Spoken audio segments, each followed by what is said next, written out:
So there's a relatively new concept in sexual medicine and neurology, and that is penile rehabilitation or erectile restoration. When men have prostate cancer surgery, one of the big issues is many of them lose their erections, and it's based on the damage that might be done around the prostate at the time of surgery. So what we're trying to do is maximise the recovery of erections, and there's a number of strategies. The concept is that if a man doesn't get erections for a period of time, there are changes that occur in the penis.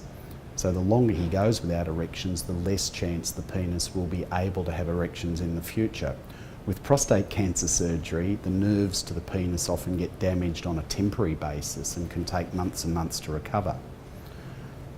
What we try and do is get erections occurring while the nerves are recovering. So we get men to use the normal oral erection drugs as early as possible.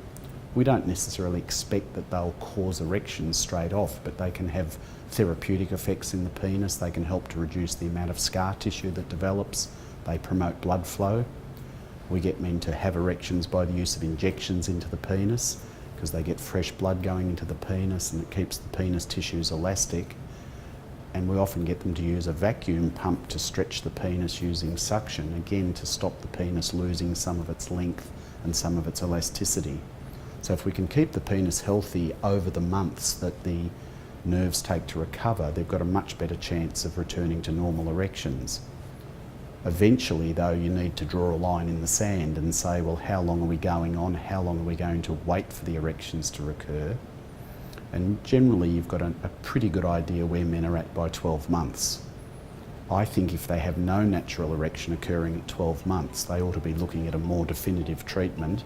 And for a lot of men, a penile implant would be a really good option at that stage.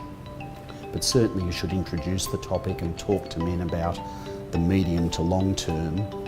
But in that early phase after their prostate cancer surgery, really do everything we can to rehabilitate the penis.